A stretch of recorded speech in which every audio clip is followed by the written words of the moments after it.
আল্লাহর ফেরেশতারা পাশাপাশি দাঁড়িয়ে গেলেন, একের হাত থেকে আর এক হাত, আর এক হাত থেকে আর এক হাত, এইরকম ভাবে যেতে যেতে যেতে যেতে ইকরামাকে নিজের বাড়ি বিবি বাচ্চা ছেলে মেয়ের কাছে আল্লাহর কুদরতি ক্ষমতায় আল্লাহ পাকের ইচ্ছায় ফেরেশতারা পৌঁছে দিলেন। একবার জোরে বলা যাবে না সুবহানাল্লাহ?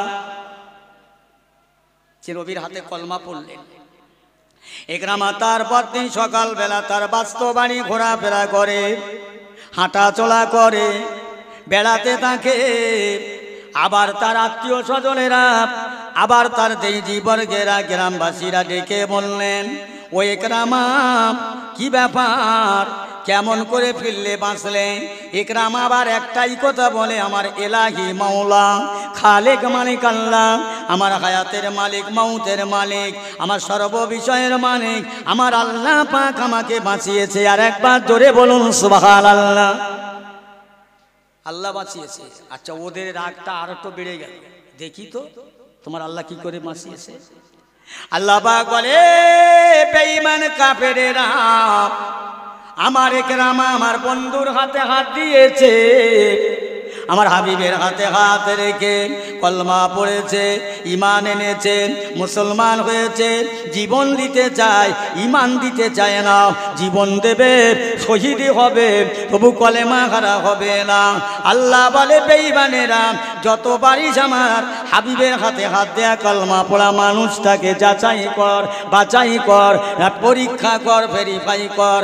আমার ভাইয়েরা, ইকরামার আত্মীয় স্বজনেরা ধরে কি করলেন জানেন?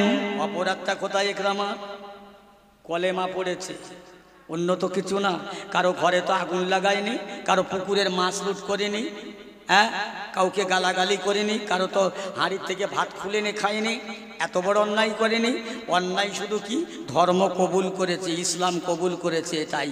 আজ বলেন, এই হোসেরাবাদের মুসলমান কে তোমার নামাজ পড়তে গিয়ে ঢিল মেরেছে, কে তোমার ধর্ম করতে গিয়ে তোমাকে গালাগালি করেছে, কিন্তু আমরা মুসলমান, আমাদের উচিত হলো, দরকার হলো যে আমাদের সবচেয়ে বেশি একটুখানি আগে যাই। আমার রাসূলুল্লাহর কাছে আল্লাহ পাক সর্বপ্রথম কোরআন দান করলেন কোন আয়াত? আলেমদের কাছে শুনে নেবেন, আমি অত ভালো বলতে পারবো না। কি আয়াত? আল্লাহ পাকের হুকুম হলো, ইকরা বিসমি রাব্বিকাল্লাযী খালাক, হে মুহাম্মদ সাল্লাল্লাহু আলাইহি ওয়াসাল্লাম পড়ো। সর্বপ্রথম আল্লাহ হুকুম দিলেন, পড়ো পড়ো পড়ো, পড়ার থেকে বিরত থেকো না।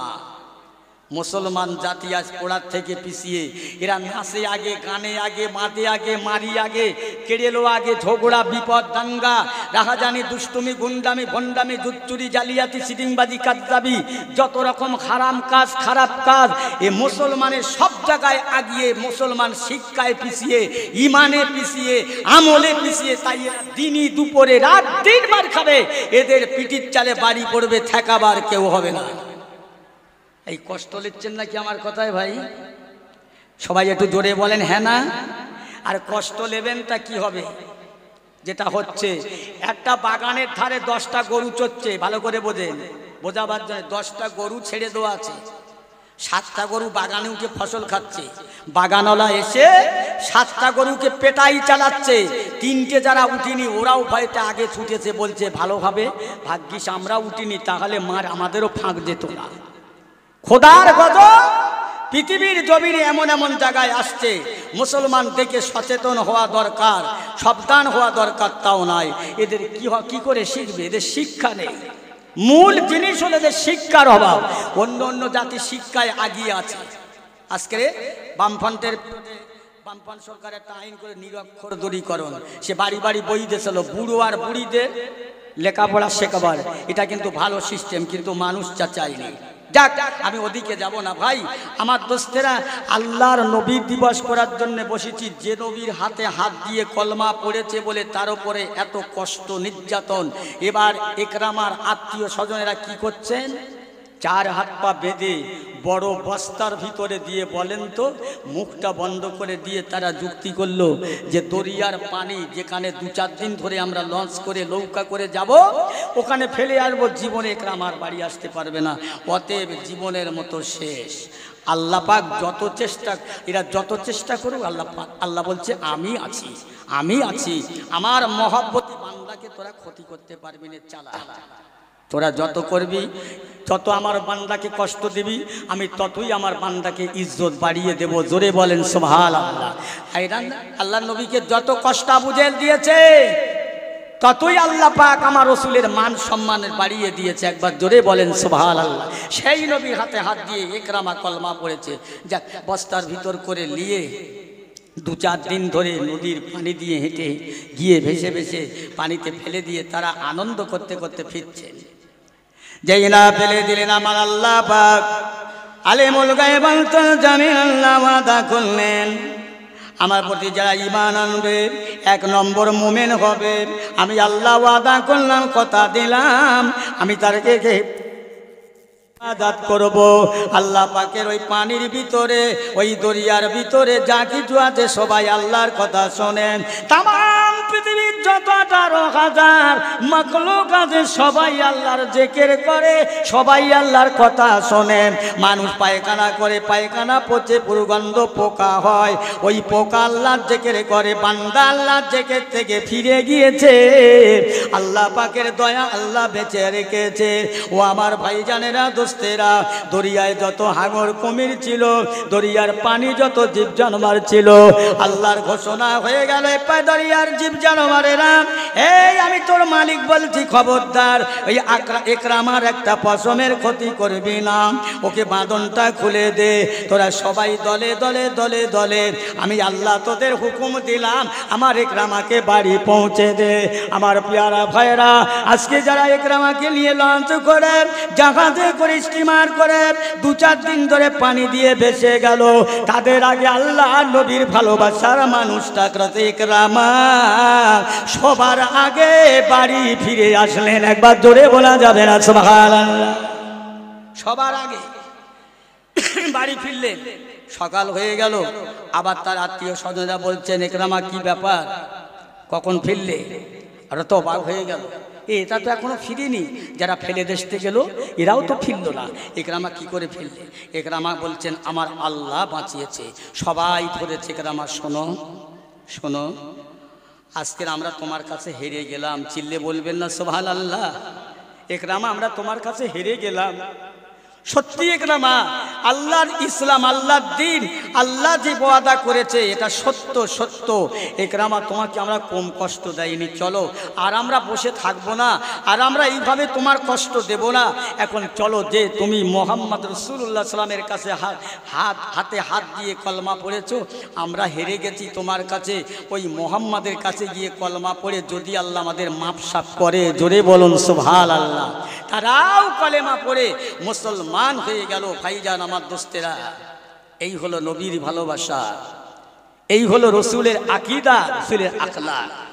আচ্ছা বলেন, আমার নবী দিবস করার জন্য বসেছি, আল্লাহর নবীর এমন কোনো আলেমদের মুখে আমি শুনিনি যে আল্লাহর নবীর জীবনে নামাজ কাজা করেছে, মিথ্যা কথা বলেছে, এরকম কোনো ইতিহাস পাইনি। কারণ আল্লাহ রসুলের ব্যাপারে আবু জেহেলকে জিজ্ঞাসা করা হয়েছিল।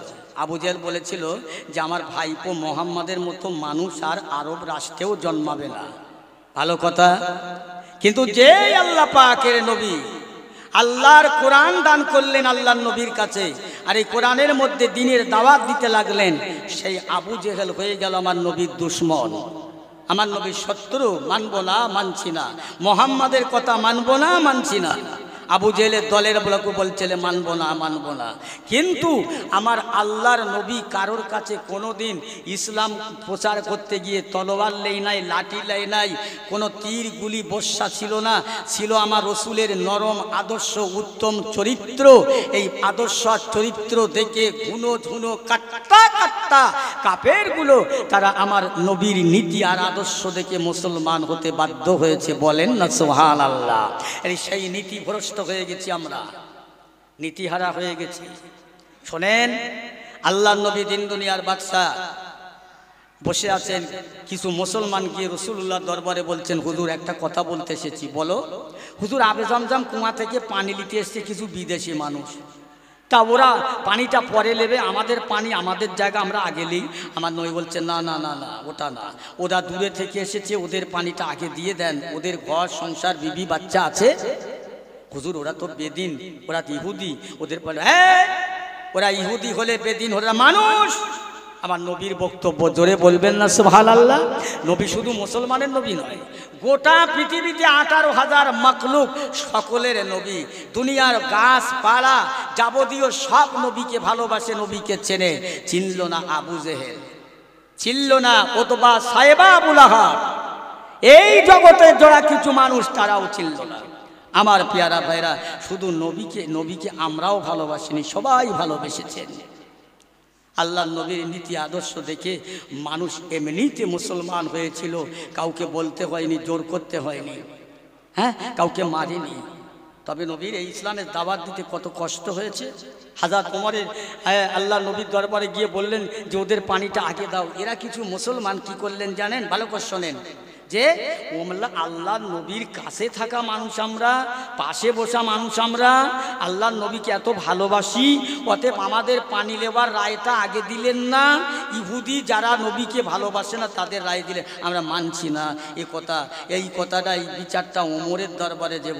এই শুনতে পাচ্ছেন তো আমার কথা? ওমরের দরবারে। ওমর ছিলেন রাসূলুল্লাহর দ্বিতীয় খলিফা, খুব রাগী, তার ইতিহাস অনেক লম্বা চওড়া, আমি যাব না। তো ওমরের কাছে গিয়ে বলছে, হুজুর আপনার দরবারে একটা বিচার নিয়ে এসেছি আমরা। কিসের বিচার? তো হুজুর এই বিচারটা নিয়ে সর্বপ্রথম নবীর কাছে গিয়েছিলাম। কিরাম ধরা পড়ে যায় আল্লাহর শান। বলে কিরাম কথা? বলে ওমরকে বলছে, হুজুর আমরা রসুলের দরবারে গিয়েছিলাম যে পানি আগে আমরা নেবো, ওদের পরে দেব। রসুল বলছে না, ওদের আগে দিতে হবে, তাই এটা আমরা তো মানি না। ওমরের সমস্ত দেহর পশম শিউরে উঠেছে। জি, আল্লাহ রসুলের বিচার অপমাননা করেছে, অ্যাভয়েড করেছে। আল্লাহকে এর ঈমান আছে, আমি এদের কি করব, কি বিচার করব? হুজুর ওমর ফারুক বলছে, হুজুর আপনি বিচারটা করুন, কি করা যায়? হ্যাঁ হ্যাঁ হ্যাঁ হ্যাঁ, তোমাদের উপযুক্ত বিচার হবে, তৈরি হও, প্রস্তুত হও। ওমর ফারুক ভিতরে গিয়ে খাপ থেকে একদম ধারালো তীক্ষ্ণ তলোয়ার নিয়ে বলছে, তোমরা বিচার জন্য প্রস্তুত হও। কিছু লোক দৌড়ে পালালেন, আর একজন ছিল তাকে এক কোপে জিন্দা, কারো দিকে কোনো দিকে তাকালেন না, দুখণ্ড করলেন। ওরা ছুটে ছুটে রসুলের দরবারে গিয়ে বলছে, হুজুর আপনার ওমর সাহাবী দ্বিতীয় খলিফা মুসলমানকে খুন করেছে, বিচার করুন। দ্বিতীয় দিন বললেন, হুজুর কিছু বললেন না। তৃতীয় দিন বললেন, আল্লাহর নবী বলছেন এই ওমরকে খবর দাও। ওমরকে খবর দিলেন, বাবা ওমর তুমি কি মুসলমান মেরে হত্যা করেছ? ইয়া রাসূলুল্লাহ, হাবিবাল্লাহ, আমি ওমর আমাকে মাফ করবেন আপনি। আমি একটা মুসলমানকে যদি মেরে থাকি, এর জন্য যদি আল্লাহ জাহান্নামায় যেতে হয়, আমি ওমর জাহান্নামায় যেতে রাজি আছি। কিন্তু আল্লাহর নবীর অপমাননা করবে, আল্লাহর নবীর রায়টা, আল্লাহর নবীর সিদ্ধান্তটা অ্যাভয়েড করবে, আমি ওমর এটা বিশ্বাস করতে পারি না। ইয়া রাসূলুল্লাহ, হাবিবাল্লাহ, আপনার বিচারটাকে অ্যাভয়েড করা, আপনার সিদ্ধান্তটা অ্যাভয়েড করা, আল্লাহর সিদ্ধান্তটা অ্যাভয়েড করা। আল্লাহ পাক নিজে বললেন, যারা আমার হাবিবকে ভালোবাসলেন, আমি আল্লাহকে ভালোবাসলেন। ইয়া রাসূলুল্লাহ, আপনি তো বললেন ইহুদির পানিগুলো আগে দিতে, বলে হ্যাঁ, ওরা ওইটা মানে না। আমার কাছে গিয়েছিলেন, হুজুর আপনার কথা মানেনি, আপনার কথা মানে না, আল্লাহকে মানে না। ওরা এক নম্বর বেঈমান, কাজে আমি একটা বেঈমানকে মানলাম। একটু জোরে বলা যাবে না সুবহানাল্লাহ? ওমর বিচার করলেন, আল্লাহ নবীর বিচারটা, আল্লাহ নবীর কথাটা অ্যাভয়েড করলেন। ওরা মানুষ আছে, ওরা মুসলমান। নবী বললেন ওমরের বিচার ঠিক বিচার, যাও। আবার পেয়ারা ভাইয়েরা, দোস্তেরা, কোন নবীর মজলিসে বসলাম, তিনি আমাদের কেন আমরা এপান করব? কেন এই আয়োজন, কেন এই সরঞ্জাম, কেন এত মানুষের দরকার, কেন এত খরচা করা? এই জন্যে আমার ভাইয়েরা আমি একটু একটু করে বলে যাই, আমার আল্লাহ নবী দিন দুনিয়ার বাদশার বিবি আমাদের আম্মা জান 6 লক্ষ হাদিস পাকের হাফেজা, 30 পারা কোরআন পাকের হাফেজা। আল্লাহ নবী দিন দুনিয়ার বাদশাকে বললেন, ইয়া রাসূলুল্লাহ, হাবিবাল্লাহ, কাল ময়দানে মহাশরে মুসিবতের কালে আল্লাহ পাক যেদিন ময়দান মহাশর কায়েম করবেন, আপনি আমাদের কথা কি ভুলে যাবেন? আপনার বেটির কথা কি ভুলে যাবেন? হ্যাঁ হ্যাঁ আয়েশা, আমি আমাদের কথা ভুলে যাব একমাত্র আমার গুনাহগার উম্মতের কারণে। জোরে জোরে বলুন না সুবহানাল্লাহ। আমার পেয়ারা ভাইয়ের আব্বা জানেরা, আল্লাহ নবী বলছেন, আয়েশা একবার যদি আমাকে দেখতে চাও তাহলে জাহান্নামের দরজায় দাঁড়িয়ে দেখবে, ওখানে যদি না পাও পুলিশের ফুলসিরাতের দরজার ধারে দেখবে। ও আয়েশা ওখানে যদি না পাও, মিজানের পাল্লা যেখানে আল্লাহ খাড়া করবে টাঙাবে ওই জায়গায় দেখবে আমি আল্লাহ নবী দিন দুনিয়ার বাদশা ওই জায়গায় দাঁড়িয়ে থাকবো। যদি আমার গুনাহগার নেকির পাল্লাটা ভারী না হয়, আমি রাসূলুল্লাহ পাল্লার দড়িটা টেনে ঝুলে পড়বো। আমার ওজনে ওয়েটে যদি আমার উম্মতের নেকির পাল্লা ভারী হয়ে যায়, আয়েশা যদি তাতে না হয়, আমি রাসূলুল্লাহ কি করব জানো? আমি সেই সময় আমার দুইজন নাতিকে খুঁজতে লাগবো। খুঁজে খুঁজে খুঁজে খুঁজে খুঁজে খুঁজে আমি এক হাতে হাসান অপর হাতে হোসাইনকে নিয়ে আল্লাহ পাকের দরবারে সেজদায় পড়ে কাঁদতে থাকবো। এ রব্বে আল্লাহ, একবার চেয়ে দেখুন আমার নাতি, আমার নানু ভাই হাসান আর হোসাইন, আমার ফাতিমার কলিজার টুকরা, আল্লাহ তাআলা আমার গুনাহগার উম্মতের জন্য শহীদ হয়ে গিয়েছিল হাসরের মাঠে। আমার উম্মতের কেউ নাই, তারা নিরুপায় হয়ে পড়েছে। আল্লাহ পাক আমার হাসান হোসাইনের ওসিলা করে আমার গুনাহগার উম্মতের পাপ মাফ করে দেন। জোরে বলুন সুবহানাল্লাহ। দরুদ শরীফ আল্লাহুম্মা।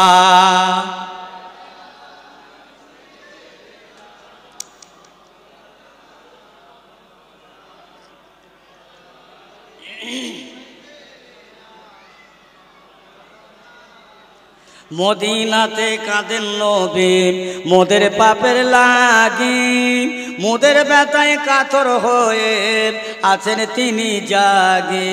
মদিনার ওই ভিজায় মাটি নবীর চোখের জল, অতরা সাল্লি আলা মুহাম্মাদিন বল সকলে বল আল্লাহুম্মা।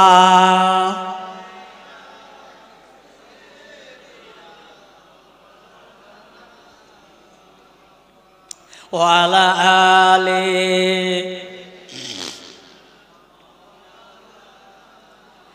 কাজ করিতে গেলেন নবী ইহুদির বাড়ি, তুলসে কুয়ায় পড়ে গেল ছিঁড়ে হাতের দড়ি।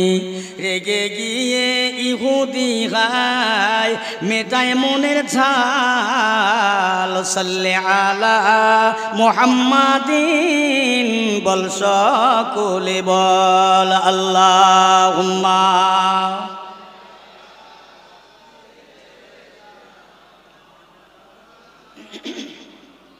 ওয়ালা আলে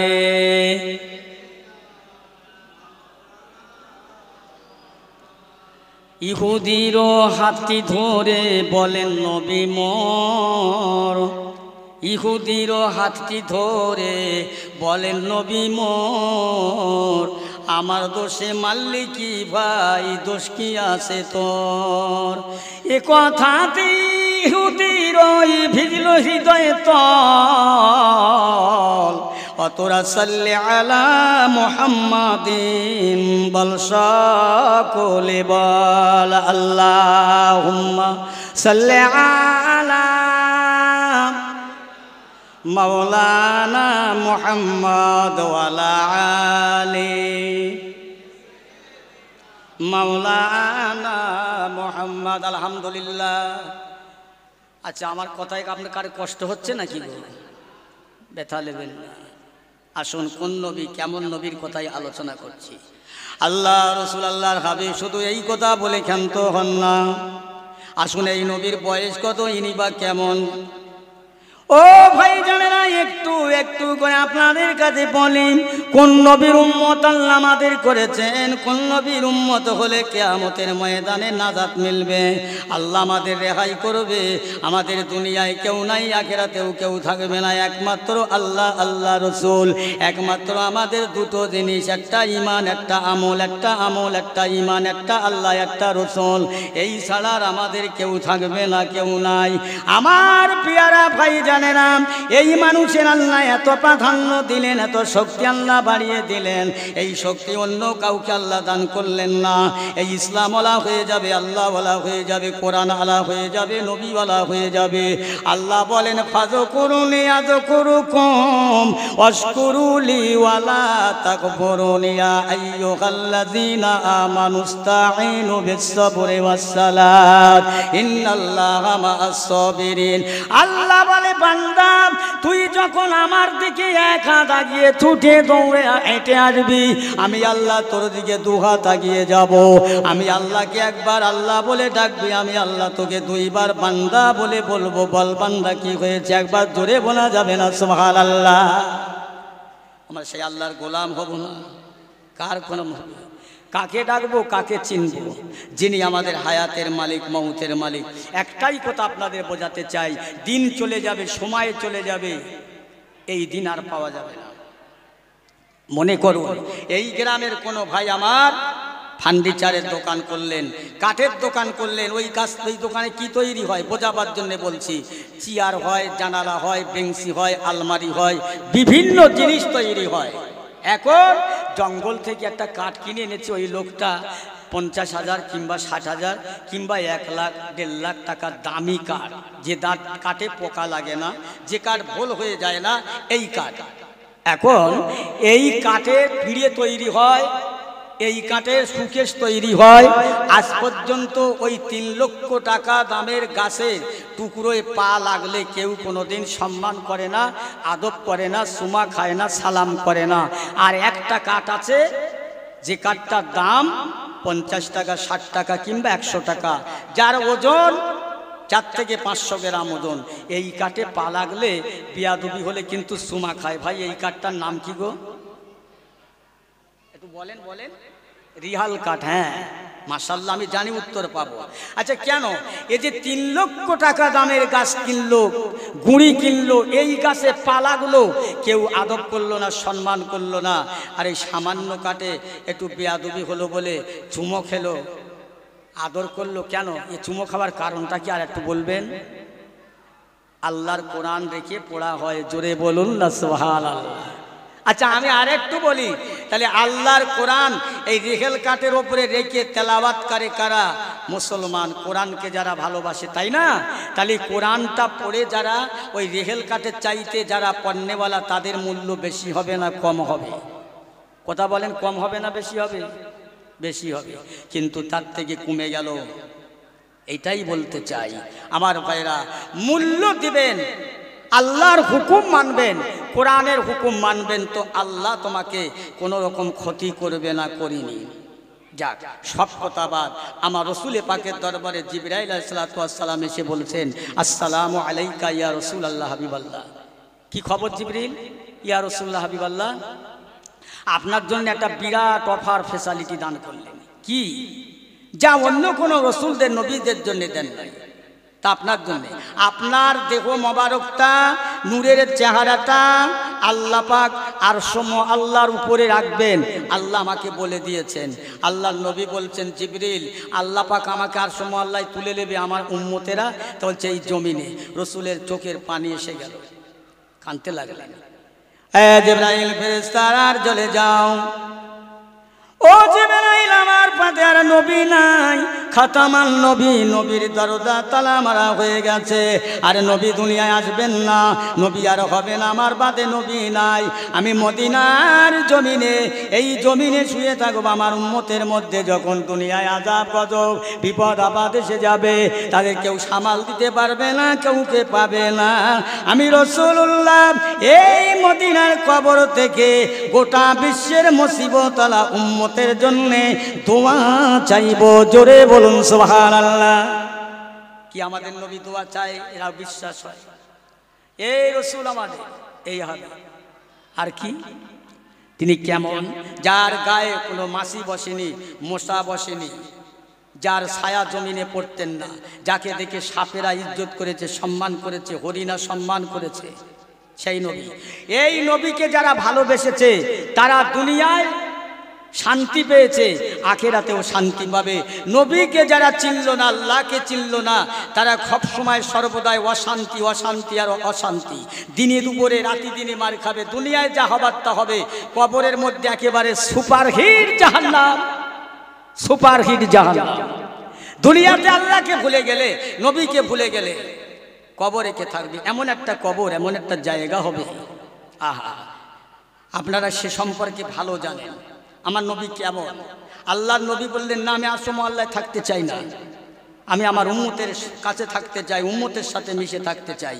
পেয়ারা ভাইয়েরা, আমার দোস্তেরা, উম্মতের জন্য আমার রাসূলুল্লাহ এক সময় মদিনা থেকে চলে গিয়েছিলেন। হুজুরকে 3 দিন 3 রাত খুঁজে পাওয়া যায়নি, আপনারা জানেন। পাওয়া যায় না বলে আল্লাহ নবীর সাহাবীরা দেওয়ানা হয়ে গেল, মস্তানা হয়ে গেল, পাগলের ন্যায় হয়ে গেল। যেহেতু আল্লাহ রসুলকে খুঁজে পাওয়া যাচ্ছে না, সাহাবী হযরত আবু বকর সিদ্দিক রাদিয়াল্লাহু তাআলা আনহুকে ডেকে বলেন, হুজুর আপনি আমাদের বয়সের বড়, জ্ঞানে বড়, আমলে বড়, মুরব্বী, আপনি বলুন আল্লাহ নবী কোন দিকে যেতে পারে, আপনি যেদিকে যেতে বলবেন আমরা সেই দিকে যাব।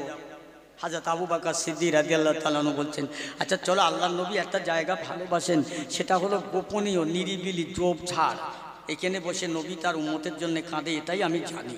চলো। এক রাস্তা দিয়ে যাচ্ছেন, যেতে যেতে অনেক দূরে গিয়ে দেখছেন রাস্তার পাশে একটা বড় একটা মাঠ আছে। ওই মাঠে বিরাট বড় গাছ, অনেক লোকেরা গাছের পাতা খাওয়াবার জন্য উট, দুম্বা, ছাগল মাঠে এনে সব বেঁধেছে গাছের পাতা খাওয়াবার জন্যে।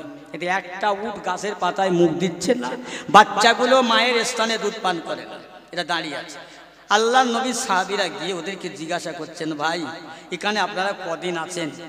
বলে 3 দিন 3 রাত। কেন? বলে আমরা উট এনেছিলাম এই গাছের পাতা খাওয়াবার জন্যে, কিন্তু এই জায়গা দিয়ে প্রথম দিন এসেছিলাম ভোরবেলায়, একজন মানুষ এখান থেকে গিয়েছে, শুধু তার জবানের শব্দ হচ্ছে ইয়া গুনাহগার উম্মতি রব্বি হাবলি উম্মতি, রব্বি হাবলি উম্মতি। এই লোকটাকে দেখে আমাদের এই উটেরা আর গাছের পাতায় মুখ দেয় না, বাচ্চাগুলো মায়ের স্তনে দুধ পান করে না, যেদিক দিয়ে গেছি ওই দিকে মুখ করে এখন থেকে নাই 3 দিন 3 রাত দাঁড়িয়ে রয়েছে। আমরা এত মারছি, পেটাই দিচ্ছি, একটা উট সামনেও যায় না, পিছনেও আসে না। জোরে বলেন সুবহানাল্লাহ। আল্লাহর নবীকে দেখে তারাও দেওয়ানো হলো। আল্লাহ রসুল সাহাবীরা বললেন, তাহলে আর বাধা নেই, জানতে আমাদের আর বাধা নেই, চলো যাই। দেখছেন ওই খাজুর বাগান একটা, এত ঘন, এত পেশাপেশি খাজুর গাছ, জমানো, জমাট বাঁধানো। ওই খাজুর গাছের মধ্যে, বাগানের মধ্যে আমার রাসূলুল্লাহ ঢুকে বললেন, সাহাবী হযরত আবু বকর সিদ্দিক রাদিয়াল্লাহু তাআলা আনহু বলছেন, এর মধ্যে থাকলে আল্লাহ যদি চায় তাহলে পাওয়া যাবে। ঢুকলেন, সব দেখছেন। হ্যাঁ, আল্লাহ রাসূল আল্লাহর হাবিব ওই খাজুর বাগানের ভিতরে সিজদায় মাথা রেখে কাঁদছেন আর বলছেন, আল্লাহ আমার গুনাহগার উম্মতের উপায় কি হবে? না বেটার জন্যে, না বেটির জন্যে, না বিবির জন্যে, আলী আওলাদের জন্যে নয়। আল্লাহ রাসূল কাঁদছেন আর চোখের পানি ঝর ঝর ঝর ঝর ঝর ঝর করে ঝরতে লেগেল। বুকের ভিতরটা মেমন ভাই জানেরা, মোটরে ধান দিয়ে গম দিয়ে সুইচ টিপলে যেমন আওয়াজ হয়, গড় গড় করে আওয়াজ হয়, আমার নবীর বুকের ভিতরটা এমনি করে আওয়াজ হয়। আর সাহাবীরা সব পাগলের মতো হয়ে যায়। হায় হায়, আমাদের নবী আর মনে হয় বেশি দিন থাকবে না। মদিনার মানুষেরা যে যা শুনেছে, নবী পাওয়া যায় না। কেউ বা বাবা নিহত হয়ে গেছে, কেউ আহত হয়ে গেল, কেউ বা দাবাই থেকে নামতে গিয়ে পটে মুখ চুবড়ে পড়ে দাঁত তবনা ভেঙে গেল। নবী পায় না, তারা অশান্তি, ভালো লাগে না, রান্না খাওয়া বন্ধ করে দেয়। এ পেয়ারা মুসলমান ভাই বাবাজিরা, শুনুন শুনুন, কেমন নবী, কোন নবীর উম্মত, কোন নবী দিবস আজ বসেছি বাইরে। আমার আপনার আল্লাহ পাক আমার আপনার জন্য কান্ডারি করলেন সেই মহানবীকে। আল্লাহর নবী কাঁদতে লাগলেন। আল্লাহর নবী সাহাবী হযরত আবু বকর সিদ্দিক রাদিয়াল্লাহু তাআলা আনহু কাঁদতে লেগেছে, ইয়া রাসূলুল্লাহ হাবিবাল্লাহ, আমি সাহাবী আপনার আবু বকর, মদিনায় সূর্যের আলো দেখা যায় না। ইয়া রাসূলুল্লাহ হাবিবাল্লাহ, মদিনার মানুষেরা পাগল হয়ে গেল, দেওয়ানা হয়ে গেল, মদিনায় সূর্যের আলো পড়ে না, জানো এইরকম হালাত। ইয়া রাসূলুল্লাহ, আপনি মাথা উঁচু করেন আর কাঁদবেন না। আমি আবু বকর কলমা পড়েই মুসলমান হয়ে আল্লাহ পাকের ইবাদত, তেলাওয়াত, তাসবিহ পড়ে আল্লাহ পাক আমার প্রতি খুশি হয়ে যতটা নেকি, যতটা সওয়াব দান করবে, আমি আপনার গুনাহগার উম্মতের জন্য আমি আবু বকর নেকি দিয়ে দেব। একবার জোরে বলুন সুবহানাল্লাহ। সবাই বলছেন সুবহানাল্লাহ, নারায়ে তাকবীর। সবাই বলেন নারায়ে তাকবীর। বাপ বলে তো বেটা বলে না, বেটা বলে তো বাপ বলে না, দেশের ও পাড়ার মানুষ বলে তো পাড়ার মানুষ বলে না, এরকম খেসিয়ে তো আমাদের আসে না। বল খেলার মাঠে গিয়ে খুব জোর বলা যায়, বল খেলার ময়দানে কষ্ট নেবেন না। একবার দরুদ শরীফ পড়লে 10টা নেকি, একবার সুবহানাল্লাহ বললে 10টা নেকি। তা কামাই করতে এসেছেন তো, কষ্ট করতে। হ্যাঁ, মাটি কাটা, অনেক সময় মাটি কাটা হয় চৌকমে পয়সা নিই, তখন ফাঁকি দেওয়ার কোনো কাজ নেই। এখানে একবার বলবে সুবহানাল্লাহ, আর যদি নাই বলেন নিঃশ্বাস ছাড়বেন আর টানবেন, একটা নিঃশ্বাস ছাড়ায় 10টা নেকি, টানায় 10টা নেকি। বলেন না সুবহানাল্লাহ। সবাই মিলে বলবেন, ভালো লাগবে। তাহলে আল্লাহর নবীকে বলছেন হুজুর মাথা উঁচু করে। আবু বকরের কতটা নেকি একটু আলোচনা বলি কি নাকি? এই সবাই বলেন, সেটা বলবো। কেউ কিছু বলেও না। আবু বকর হুজুরের কতটা নাকি সবাই জানে, তাই জন্য বলতে নিষেধ করছে, কথা বলছেন না। তবু একটু জানা কথা বলে যাই। কেন জানেন? অনেক সময় মা বোনেরা রান্না করে হাঁড়িতে, দেখা যায় সকালবেলা উঠে পরিষ্কার করে দেখবেন, মাজলে ভালো দেখায়, পরিষ্কার লাগে। তা আমরা দুনিয়াদারি মানুষ, দুনিয়াদারি করতে গিয়ে অনেক কথায় বার্তায় চোরাই ফেরায়, ব্যবসা বাণিজ্যে, চাষাবাদ করতে গিয়ে আমরা অনেক কথার মধ্যে গোনা করেছি। আবার নবী দিবসের মজলিসে বসেছি তওবা করে, আবার সেই সব কথা আলোচনা করে তওবা করে আবার আল্লাহর কাছে মাপ চেয়ে চলে যাব। আল্লাহ চাইলে ইনশাল্লাহ মাফ করে দেবেন। জোরে বলুন না সুবহানাল্লাহ। তাই জানা কথা, নতুন কথা, এই নতুন কথা বলতে গেলে আবার আমার বাড়ি যাবে, যাক আমাদিকে যাব না। রসুলকে বলছে হুজুর মাফ করেন, আপনি ওঠেন। আবু বকরের কতটা নাকি? আল্লাহ রসুল আল্লাহর হাবিব দিন দুনিয়ার বাদশা একদিন বাড়ি আসলেন। একবার আম্মা জান আয়েশার দিকে তাকান, একবার আসমানের দিকে তাকান। আল্লাহ রসুলকে বলছেন আয়েশা হুজুর কি দেখছেন? ও আমার আয়েশা, আল্লাহর আসমানে কত তারা রয়েছে, এই তারকাগুলো কি করো তারা জানো? বলে জানি না ইয়া রাসূলুল্লাহ, জানি না। ও আয়েশা, আকাশের তারকা পরিমাণ নাকি আমার ফারুকে আজম হযরত ওমর ফারুকের এতটা নাকি আকাশের তারকা পরিমাণ। ইয়া রাসূলুল্লাহ, হাবিবাল্লাহ, আমার আব্বাজান আবু বকর সিদ্দিক রাদিয়াল্লাহু তাআলা আনহু সর্বপ্রথম ঈমান এনেছে, ওমরের চাইতে আমার আব্বার নেকির সংখ্যা কি কম? না না আয়েশা, শুনে নাও, তোমার আব্বা আবু বকরের নেকির কথা বলে আয়েশা শুনে নাও। আমার ওমরের সারা জীবনের নেকি, সারা জিন্দেগির নেকি যদি একটা পাল্লায় রাখা হয়, আমার আবু বকরের সারা জীবনের নয়, 3 দিনের নয়, 3 রাতের নয়, 1 রাতের আমল যদি একটা পাল্লায় রাখা হয়, ওমরের সারা জীবনের আমলটা, আমার আবু বকরের আমলটা 1 রাতের আমলের পাল্লা ভারী হয়ে যাবে। আল্লাহ নবী আল্লাহর হাবিবকে বলছেন হুজুর আমি আবু বকর ওই নেকি দিয়ে দিলাম, আপনি মাথা উঁচু করেন। হুজুর আমার মাথা তুললেন না। ওমর বললেন হুজুর আমিও দেব, মাথা উঁচু করেন। একে একে তামাম সাহাবারা আমার গুনাহগার উম্মতের জন্য নবীকে মাথা উঁচু করতে বলেন, কিন্তু কেউ মাথা উঁচু করে না। হুজুর মাথা তুললেন না। সাহাবীরা বসে মাশওয়ারা করলেন, আলোচনা করলেন, সবচাইতে নবী ভালোবাসে কে, নবী মহব্বত করে কে, নবীকে ভালোবাসে কে, নবী কাকে ভালোবাসে তাকেই খবর দাও। ওরে মদিনার জমিনের মানুষ এখনো দেখেন নাই, নবীর হাল দেখলে তারা পাগল হয়ে যাবে, সহ্য করতে পারবে না। তাই তারা চিন্তা করলো আল্লাহর নবীর বেটি ফতেমাকে বড্ড ভালোবাসে। কিরকম ভালোবাসে? ফতেমা যখন রসুলের ঘরে যায়, রসুলুল্লাহ নিজে জায়গা ছেড়ে ফতেমার হাত দুটো ধরে ওই জায়গায় বসায়। সাহাবারা বসে দাঁড়িয়ে গল্প করতে লাগলেন, ভাই এটা কেমন করে হয়, এটা কি করে হয়? পীরের দরবারে মুরিদ দাঁড়াবে, বাপের সামনে বেটা দাঁড়াবে, ওস্তাদের সামনে ওই ছাত্র দাঁড়াবে, এটাই তো নিয়ম, এটাই তো স্বাধীনতা। কিন্তু আল্লাহর নবী তার বেটিকে নিজের জায়গায় বসায়। আমার নবী ঘুমিয়ে যত জানে, ঘুম থেকেও তত জানে, গোপন খবর জানে। আল্লাহর নবী বললেন সাহাবীরা খবরদার তোমরা আলোচনা করো না, গুনগুন গুনগুন করো না। আমার ফতেমাকে দেখে খাতিরি করি না, আমার ফতেমাকে সম্মান করি না। আমার আল্লাহ তাআলা আমার ফতেমারে ভালোবেসে করুণা করে মায়া করে আল্লাহ পাক আমার ফতেমারে জান্নাতের রানী করেছে। ও আমার সাহাবীরা আমি জান্নাতের রানীকে সম্মান করি। জোরে বলো, অন্য কারো নয়। সেই ফতেমার খবর দেওয়া হলো। খবর দেওয়ার পরে আসলেন, এসে দেখলেন আব্বাজানের এই হালাত। ফাতেমা কাঁদতে লাগলেন, আব্বাজান আপনি মাথা উঁচু করেন, মাথা ওঠান, আব্বার কাঁদবেন না, আমি ফাতেমা সইতে পারি না। তত উঠলেন না, আমি ফাতেমা আমার নেকি আমার সওয়াব দিয়ে দেব। ও আমার পিয়ারা ভাইরা বাবাজিরা, কোন নবীর উম্মতে আমরা চিন্তা করতে পারবেন না। ফাতেমা বারবার ডাকার পরে আল্লাহ নবী মাথা উঁচু করেন না। শেষ পর্যন্ত কি করলেন, ফাতেমা বলতে লাগলেন, আল্লাহ পাকের হাবিবি গো, ও আমার আব্বা জান, আব্বা গো এতিম আব্বা আমার, মা হারিয়েছিলে ছোটবেলায়, আব্বা হারিয়েছিলে ছোটবেলায়। আমি ফাতেমা আপনাকে কত কষ্ট দেখেছি, মক্কার মানুষেরা কত মেরেছে, কত না কত ছোট বলেছে, আজকের আপনি কি উম্মতের জন্য বিদায় নেবেন? ইয়া রাসূলুল্লাহ হাবিবাল্লাহ আব্বাজান, আমি আপনার বেটি ফাতেমা, আমার নেকিতে যদি আপনার উম্মতের নাজাতের ফয়সালা না হয়, আপনার সাহাবীদের নেকিতে যদি ফয়সালা না হয়, আমি ফাতেমার নেকিতে যদি না হয়, শোনেন আব্বা, আমার দুটো বেটা ইমামে হাসান আর হুসাইন রাদিয়াল্লাহু তাআলা আনহুকে, আমি দুই ভাইকে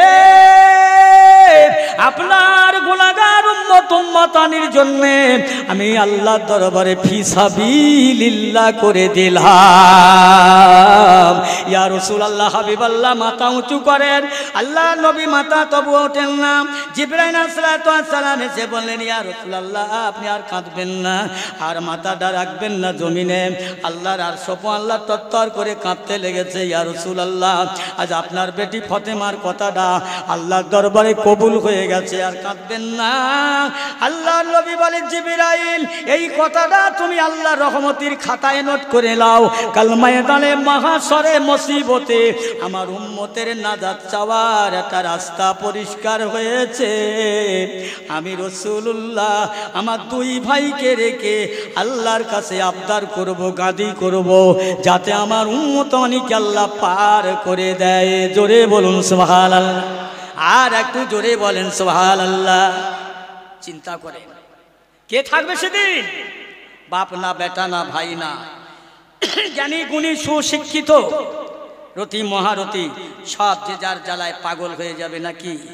এক জায়গায় আমার সঙ্গে একজন গল্প করছে, বলছে হুজুর আমাদের এখানে একটা লোক ছিল, লোকটা মরে গেছে, লোকটার গল্প শুনবেন হুজুর। আরে কি বলছে, সে নামাজ পড়তো না জীবনে, পাক না পাকের মশলা মশাইল সে জানতো না, পাক না পাক তো বুঝতোই না, সে আল্লাহকে সঙ্গে বড়াই করতো। তবে লোকটা বলেছিল তার নাতিপোতাদের ডেকে, বলছে আমার মরণের পরে শোন, আমি ওসিয়াত করে যাচ্ছি, আমার মরণের পরে আমাকে দাফন করবি, যে জায়গাটা যে কবর যেখানে দাফন করবি দেখবি সেই কবরটার 50 বছর 60 বছর বয়স হয়ে গেছে, ওই কবরে আমাকে দাফন করবি, আর ছাতির কাপড় দিয়ে আমাকে কাফন বানাবি, আর রান্নাঘরের কালো পুণ্য বাঁশ ওই দিয়ে আমার আতালি করবি। দাদু কেন? বলে কেন জানিস না? এই তোরা কম্পিউটার যুগের মানুষ, লেখাপড়া জানিস না? ওই কবরে যখন শোবো আর মনকের নাকির এসে বলবে মান রব্বুকা মান দীনুকা মান নাবিয়ুকা, আমি বলবো একবার তো হিসাব হয়ে গেছে, আবার এসছেন কেন? নাউজুবিল্লাহ। এই কথা শুনছেন? একবার তো বিচার হয়ে গেছে, আবার কেন? আমি এটাই বলবো যে পুণ্য কবর তো 60 বছর মানে একবার হয়ে গেছে, আর কালো মাছ দিলে বলবো অনেক, এই কবরে হিসাব হয়ে যায়। এই চালাকি খাটবে, এত অহংকার, এত বড়াই গরম চলবে? কোনো কথা চলবে না ভাই। সেদিন কোনো রেহাই পাওয়া যাবে না, একমাত্র আল্লাহর রসুল যদি আমাদের হয়ে কিছু সাহায্য করে তাহলে নাজাত মিলবে, নইলে নাজাত মেলার কোনো রাস্তা নাই। প্রাণ ভরে বলেন আল্লাহুম্মা।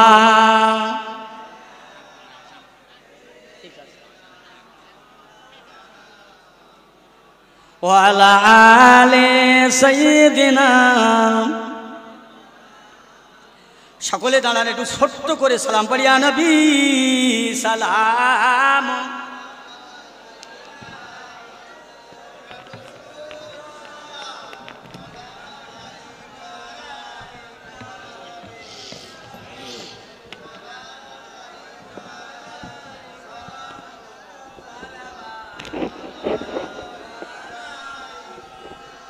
তালাল বদর আলাইনা মিন সানে ইয়াতিল বাদা ওয়াজাব শুকর আলাইনা মা দাআ লিল্লাহি দায়ে ইয়া নবী সালাম ইয়া রাসূল সালাম আলাইকা ইয়া হাবিব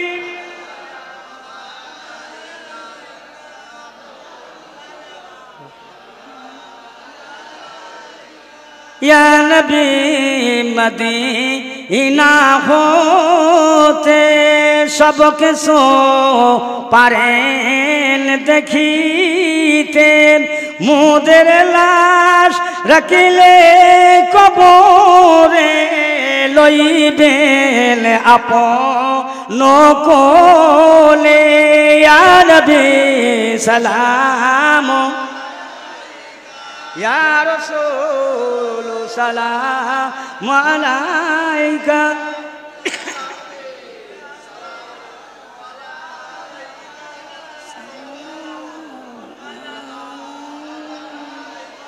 আপনারি ওসিলা দিয়া কান্দিলেন আদম হাওয়া কইল যে মাবুদের দয়া কবুল করিলেন দোয়া ইয়া নবী সালাম